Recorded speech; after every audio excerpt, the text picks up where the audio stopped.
Hi, my name is J1. I'm Vice President of Music Programming for SiriusXM in Pandora. And this ain't even a playback. This is a celebration. This is a moment. This is history right here. We're celebrating 20 years of Thug Motivation 101. We are celebrating Thug Motivation 101 Radio on Pandora and SiriusXM. So make sure y'all subscribe to both platforms. But I'm going to introduce my big homie. I mean, it's only right that a legend talks to another legend. He is a Grammy Award-winning artist now. Co-founder Generation Now. Y'all make some noise for my big bro, DJ Drama. See out the way. Waiting on that time. Feel me if you've been waiting on yours. That moment. What's up? What's up, everybody? What's up in the back? How y'all feeling? Y'all good? What's up, everybody? How y'all doing? I want to thank everybody for coming out. Shout out to Pandora. Shout out to SiriusXM. My brother J1. It's a pleasure to be here. It's an honor to be here. For those who don't know, I go by the name of Mr. Thanksgiving DJ Drama. If you've ever listened to a Gangsta Grillz mixtape, can I see your hands, please? Hands. I appreciate that. Thank you very much. A very important and influential Gangsta Grillz in my career I did with this man. Came out January 25th, 2005, to be exact. It is the first mixtape with a release date. Just to put it in perspective, before this, mixtapes used to just come out. You know, when it was in the store and you saw it, you would pick it up.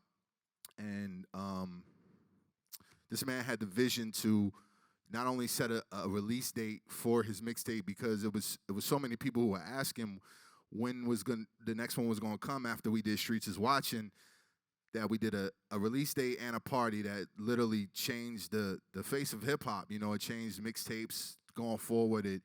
The city of Atlanta, the culture, you know, literally was on this man's back after that. And it was all leading up to this album that we're celebrating called Thug Motivation 101. If you haven't, make some motherfucking noise, please. 20 years, it's incredible to sit here. It's an honor. It's humbling to have been a part of this movement, of this era that, you know, still to this day, when you put it on, when you hear it, it sounds like it came out yesterday. So without further ado, can y'all please make some noise for young Jeezy? I'm the realest nigga in it, you already know. Got trap of the year 4 times in a row. A lifetime supply, baking soda clientele. A Rolex watch, and 3 scales. What up, though? What up, though? What's happening? What's happening? Y'all make some noise for yourselves one time, man. I love that. Snow, how you feeling? You good? Man, I'm feeling like new money, baby, you know. So let's start off right here. Where did the title of Thug Motivation 101 come from? So I don't know if people know, like I grew up and Tupac was, he was my guy. If y'all love Tupac, make some noise. Tupac was my guy. He was like my first mentor because I listened and watched everything he done. And what I loved most about Tupac was he was all about impact.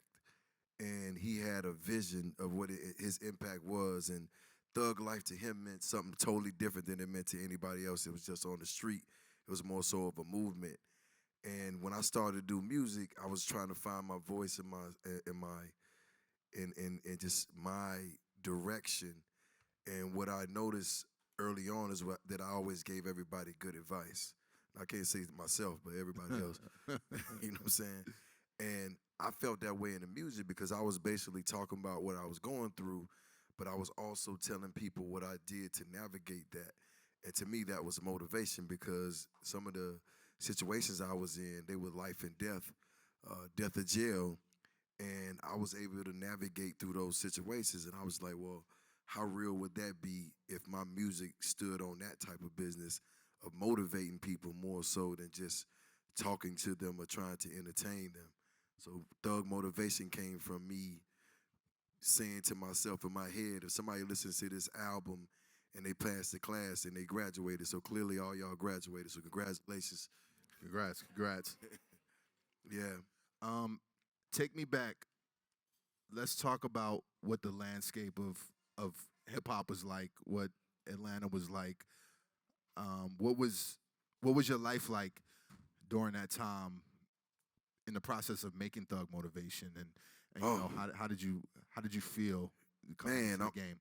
I'm gonna be all the way honest with you. Making Thug Motivation, which even now, if I look at 20 years later and see the things that I'm up against, why I faced them so fearlessly is I was up against life and death making Thug Motivation, and health scares from Bell's palsy to tearing my vocal cords, not knowing if I was going to be able to write another song, to mixing Thug Motivation with a pad and a pen because I couldn't talk to the engineer, Leslie, who's your guy, because I didn't have my voice. And we didn't all know if I was going to be able to talk again because I told my vocal cords I didn't have insurance on me. I had it on my Lamborghini, but not on me.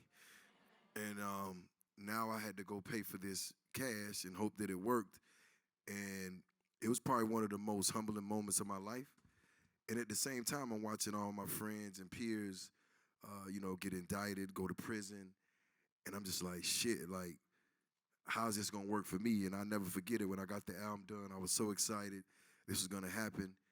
And then it happened. One of the interns at Patchworks leaked the whole album, and the album was out 4 weeks before it came out. And so if you ask me how I felt defeated. You know what I'm saying? Because I felt like, damn, I got to go back to the streets. I just threw away my Nextel chirp phones. They owe me money they ain't going to pick up. You know what I mean? Like, because I took the islands and burnt the boats. Right. So it wasn't no going back. But that's why I tell people that God is real because, this too shall pass. It was like a moment in my life where I just felt like, damn, like this is it. And then it started to happen. You know what I'm saying? And the album came out. It did 185 the first week. The next week it did another 185, and it kept going. I'm like, shit, somebody like it. You know what I'm saying? And lo and behold, the bootleg work for me and not against me. And that's why I say things happen for you and not to you. And so it was probably one of the most humbling moments I've had in my life, but also the first time that I really knew that God was real because it was out of my control. You feel what I'm saying? So it was bittersweet, if I can say that. Amen to that. What was being signed to Def Jam like at that time? New money, baby.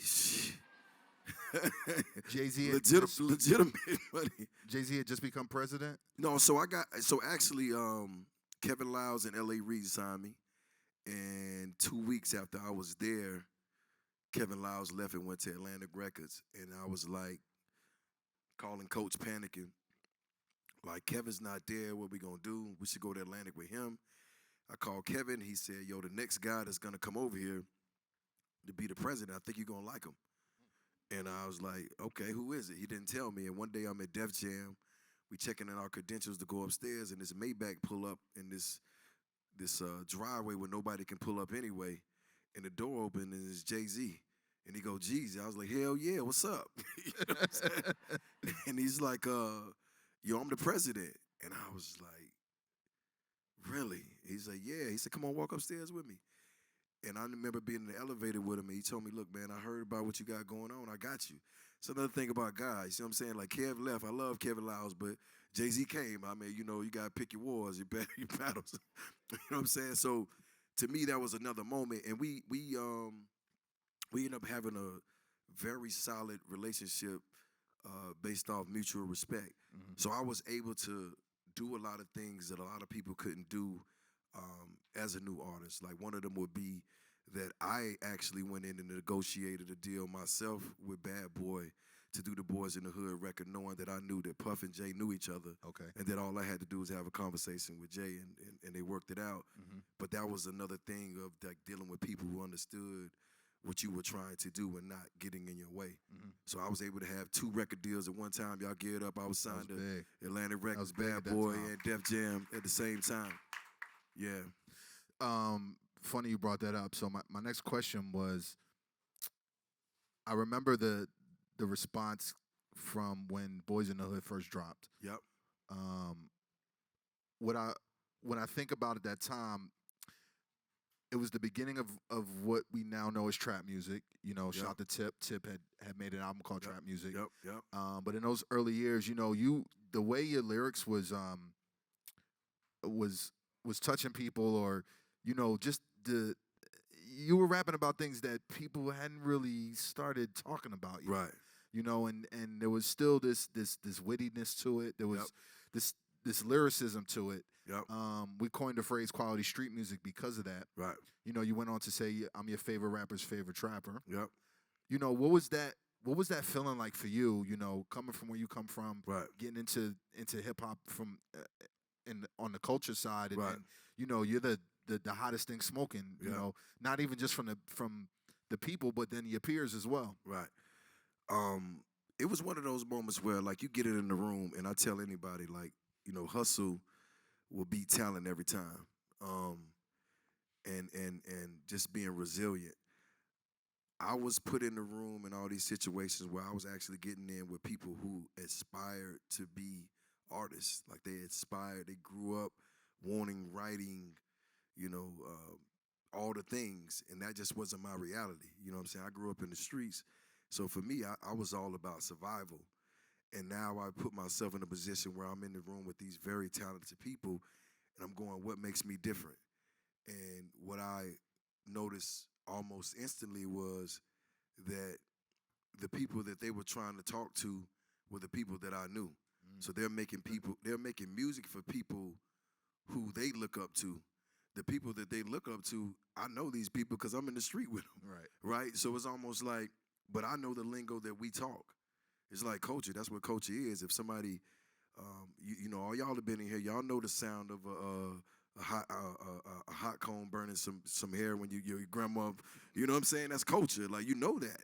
And it's just like with me, it was like, I know how to have a conversation with somebody who's where I'm from, and we could talk for 2 hours and you could not know nothing that we said. And that was my secret weapon. And when I said, if it's taking too long to lock up, bring it back, I knew who I was talking to. Everybody else who heard that thought I was just making a song. Right. You know, if it's still in the rap, we'll swap it out. You know what I'm saying? You got to know The real what level that is to know what it is. For sure. And that's what made it so appealing, because I wasn't rapping to rhyme. I was speaking to the people who understood what I was saying, because we were on the same wavelength. And when I heard them boys on the radio, I sat in my car and I was like, damn, I did it. Because, you know, back then you couldn't even say anything that was somewhat related to the streets on the radio. For sure. Right. So, you know, and this is around the time they was trying to ban the snowman shirt. So they was already on my head. Yeah. You know what I'm saying? So I had to figure out a way to talk around them. And I found myself in a room with, like, people who, like, really done this. Like, the only two people in the world I haven't done a record with that I would love is Sade and Tupac. So everybody else, I've done that. So I've been in the room with Jay-Z, Nas, like this one now. Like, these are people who've done this, Lil Wayne, historically. So if you don't want to be in these rooms with survivor's remorse, you got to know what makes you different and what makes you special. What made me special is I'm from where they from. So we talk the same. Everybody ain't from there. You know what I'm saying? You know, that's how it worked. And that's what I use for my superpower, yeah. Real shit. Make some noise for that. Make some noise for that, please. You're about to go on tour. We're about to go on tour. Yeah. Anybody come see that tour, you're making some noise out there. Oh. Celebrating 20 years of Thug Motivation. Yes. With an orchestra. Yes. Shout out to DJ Drama. He's on tour with me. Y'all make some noise for Drama. I will be there. Thank you very much. What's it like performing those songs thus many years later? And then also, what was it like going on the first tour after you put Thug Motivation out to really see the impact that it had? Well, backwards to forward. Great question, by the way. When it first came out, I think I was so traumatized and I had so many things that were going on in my life. I don't think I even took a second to understand what was going on. I was mostly just trying to survive and just get out of my situation and get my mom a house and stay free. So I never took a beat to take it all in. But I can tell you wholeheartedly, 20 years later, when I hear Soul Survivor, that's me. You know what I'm saying? Like, that's my song. You know what I'm saying? I wrote that. Right. Because it resonates with me now, and I think that great art is always timeless, and I think it gets better with time because people appreciate it more. And me being the person who wrote the records, I appreciate Thug Motivation more 20 years later than I ever have because it's real to me. You know what I'm saying? I can actually say that I am a soul survivor. You know what I'm saying? And wholeheartedly.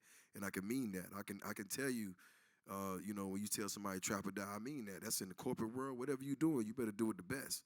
You know what I'm saying? You know, when the dope boys see me, they still go crazy. I can tell you that right now. You know, and I am a trap star. You know what I'm saying? I really am. And so for me, you know, 20 years later, it's just amazing. And I think that even with this tour, it's the intention behind it. The fact that I want to do it with an orchestra, with some brothers that write the music, that help produce it, it shows the evolution of that album, that project. But also, when you all first heard that project, you was in a totally different place than you are in your life now. And I hope that all you have evolved. And I know you have. Make some noise. You've been evolving out there. So doing this tour is not just a celebration of the album. It's a celebration for us all. You know what I'm saying? It's celebrating where we was when we first heard it and where we at celebrating 20 years of this. And we all in a better place. Amen to that. Yes, sir. Let's talk about the album sonically. Yeah. How was it finding your sound, defining it, and, you know, take me back to that special place, like Right. as if being a fly on the wall in the studio when you're making Thug Motivation. Well, I think the key word for Thug Motivation is authenticity. I feel that, and I tell anybody that, like, you know, I spent like my money, you know, making all my projects. It's just so you know, I've got record deals, but I've never took their money to make my projects because I believe that's when it's your money, you work harder, and when it's your money, you're more focused because you know you got something to lose. So for me, like making that project, I thank God every day that I was financially stable enough to do it on my own so that I had all the creative control. So there was nobody in the room trying to tell me what something should sound like or something should be. So I basically did my projects and turned them in. So 20 years later, and you asking that question, like the sonics of it is, it was true to me. It was the producers that I knew that I wanted to work with. And of course, the label was trying to get me to work with whoever was hot at the time. But I'm like, it ain't about who's hot. These people understand what I'm trying to do, and they understand my sound. So my ownership and being able to create with freedom and not somebody telling me I got to do more commercial records or I need something for the radio. And God bless the dead, my brother, rest in paradise, Shakir Stewart always told me that if it's radio, club, and street, that's you. And that's what I went by. Everything I made in my mind was radio, club, and street at the same time. Not just one or the other. It was all three. And that was my formula. So when you were making those records, you were thinking about that at the same time, like I want to hit the radio, I want to hit the street, I want to hit the club. Yeah. That's rare. And no, it's crazy because I can see it, if that makes sense. I see the music. Like, you would be surprised. Like, even the tapes that we do, I'm already in my mind thinking of what you gonna say when that shit come on. It's like, you know what I'm saying? Right. I see it. Back. Right. So it's like, even with the records, like, I see it. So it's like, I know what it's supposed to be. And I just think that if you're doing anything creative, you should never let nobody in your kitchen because their recipe might not be your recipe. Real shit. Yeah. Real shit.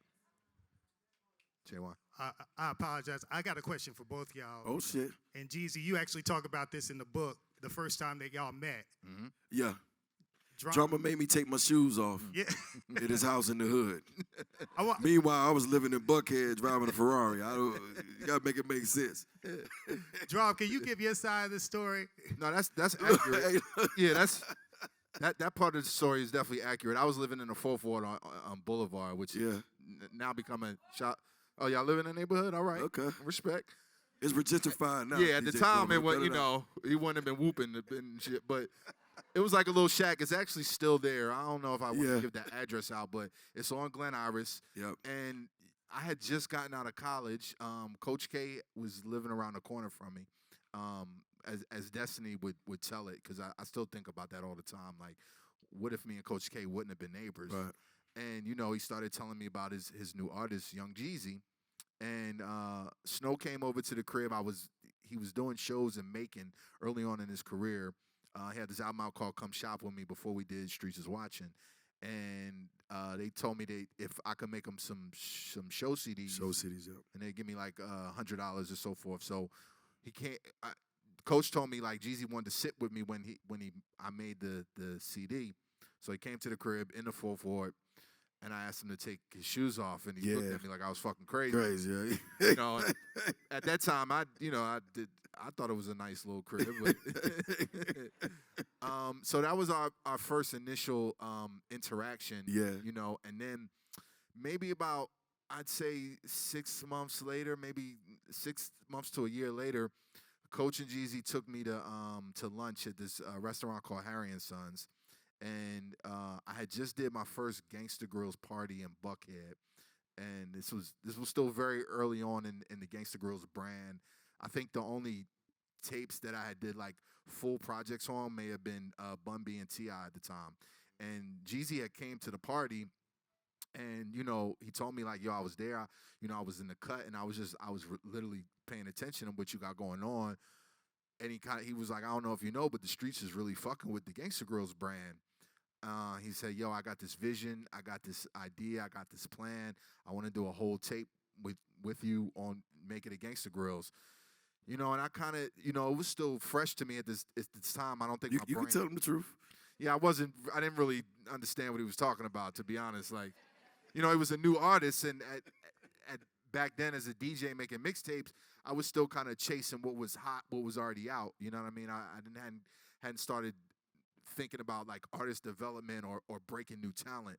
So, doing a tape with a new artist wasn't exciting to me in 2003, 2004 as much. So, they offered me some money. It was the first time I ever got paid to do a mixtape. That part. So I did the project. Me and Cannon put the project together.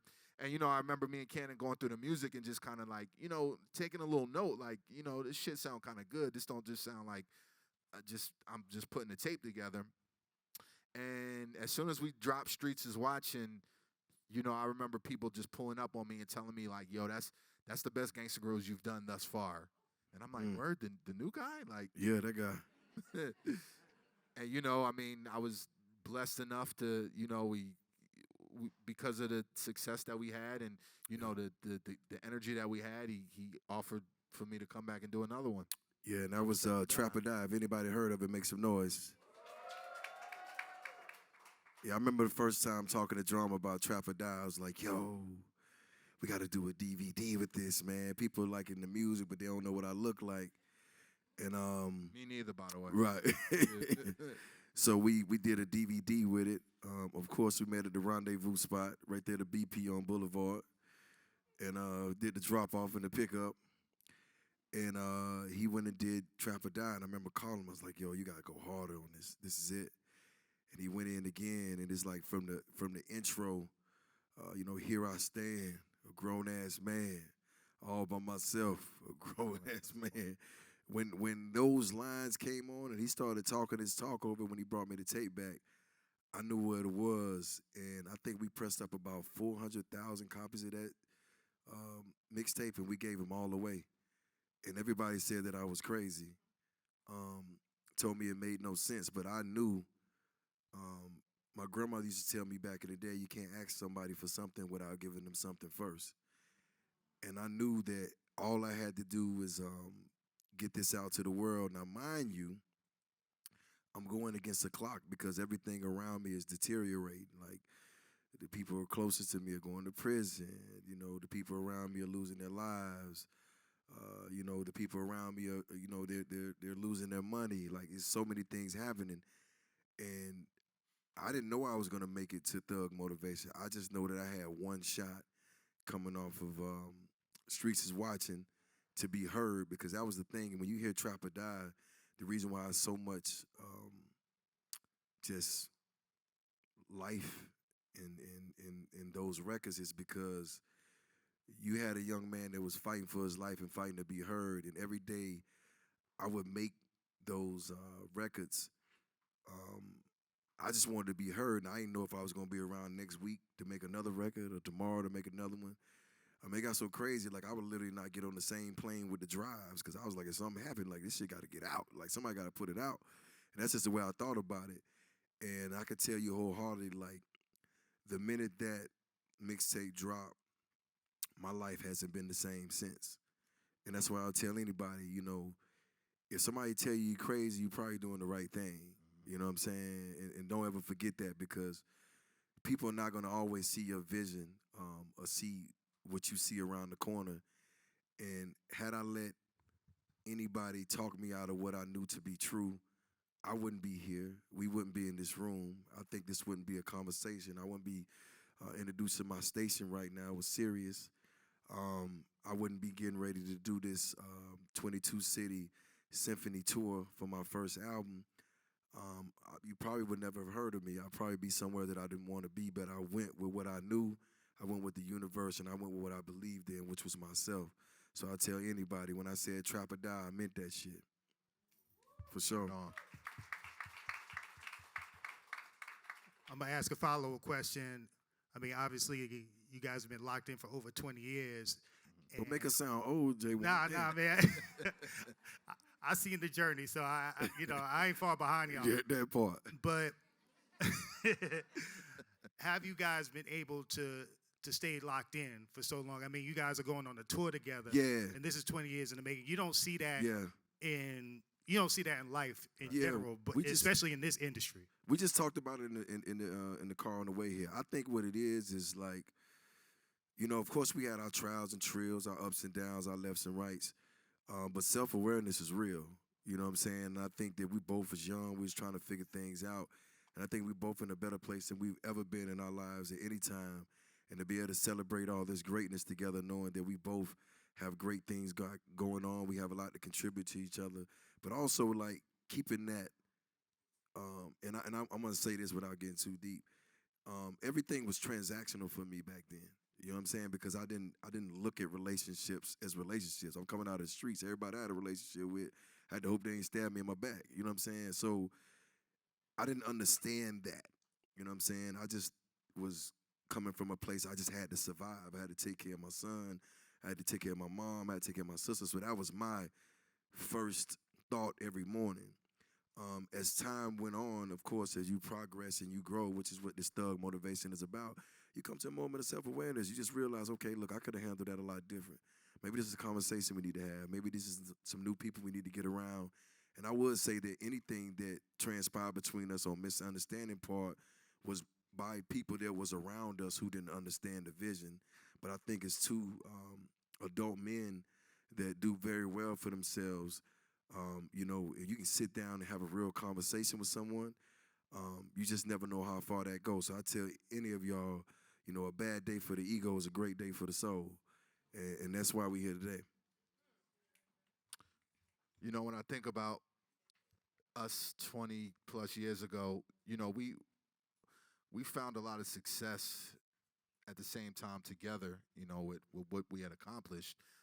So it was a first for us, you know, and you know, there was ego involved, you know, there was other people around that had their opinions and their say so, and you know, we discussed in the car too, like I don't really think me and Jeezy were necessarily friends when we first started collaborating. We were collaborators, we were peers, but you know, our bond didn't come till years later after, you know, going through trials and tribulations, and you know, to be able to be grown, mature men, and you know, and for me to look back on it and think about the mistakes that I made during that time, or what I could have done differently, and what I could have done better, instead of thinking the next man was wrong. You know what I mean? Like, you know, that's important in life, and in all walks and all aspects of it. And I just think that once we kind of figured it out, and you know, we got past the point of just it being about ego, or thinking the other person necessarily was, you know, feeling however, that's when our friendship really started. You know what I mean? And that's where the bond started, and that was probably 5, 6, 7 years into, you know, us working together, you know, and since then, it's Jeezy's one of the few people in the culture, in the game, that, you know, I'm cool with a lot of people. I have a lot of peers, a lot of collaborators, but Jeezy is a good friend of mine. You know what I mean? That part. And that's very rare. That's very special, that part. especially after what we accomplished, after where we came from. You know what I mean? So Yep. you know, it's like it's magic to be able to sit up here to have these conversations, to talk about what we did 20 years ago, but also to celebrate it now. That's to right. be able to go out on the road and stand side by side and, you know, think about them years, but also be able to look what's forward. You know what I mean? And like he touched on too, like, you know, he's an astute businessman. He's an incredible father. He's created an empire, as have I. You know, I've come on to go from mixtapes to creating a label, Generation Now, to winning a Grammy with Tyler, the Creator. That Like, so, part. you know, we've done some great things, you know, separately, so we can come together and sit here together and you know, just chuckle and smoke Celebrate. cigars and celebrate. There you go. Y'all can clap for that. And Jeezy, you got your water brand too. You said? You got your water brand and your energy. Yes, drink. yes. Energy drink here, water brand. You know what I'm saying? Edge, Defiance Fuel. Yeah. Sirius Station. I know you guys are both pressed for time, so we're gonna wrap it up on this question that I always like to ask: what does hip hop mean to both of you? I'm gonna let you go first. What does hip hop mean to me? I mean, hip hop is hip hop changed my life. Like, you know, I don't think I ever really had a plan B. You know, I grew up like, I went to go see the movie Juice when I was a teenager, and watching Omar Epps' character, you know, on the big screen, looking at him like, man, that's what I want to do. And I was 13 at the time. You know, I made my first mixtape maybe when I was 14 or 15. So, you know, my whole life has been about hip-hop, has been about the culture. And, you know, to go from being a student of the game to watching, you know, mixtape DJs like DJ Clue and Kid Capri to, you know, now being able to, like, wholeheartedly say that Gangsta Grillz is the most important mixtape brand of all time. Like, you know, hip-hop is legacy. Hip-hop is magic. Hip-hop is culture. Like, you know, hip-hop is life. It's created so many opportunities for myself to, you know, do what I love to do, to be able to travel the world. And on top of that, more importantly, it's created me to be able to make opportunities to make other people successful and to be part of others' success as well. So, you know, that feeling is one of the greatest ever. It's amazing. Yes, sir. For me, hip hop, it's impact, it's culture. It's something we must protect at all costs. We don't own NBA teams, we don't own NFL teams, but we do own hip hop as a culture. And hip hop has made more multi-millionaires than anything that I know of, even billionaires.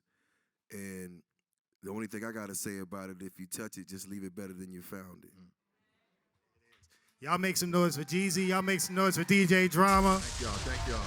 We appreciate y'all. Make Yes, sure yes, y'all yes. Tap into that Much Thug love. Motivation Radio on Sirius XM. Motivation Radio. I'm the realest nigga.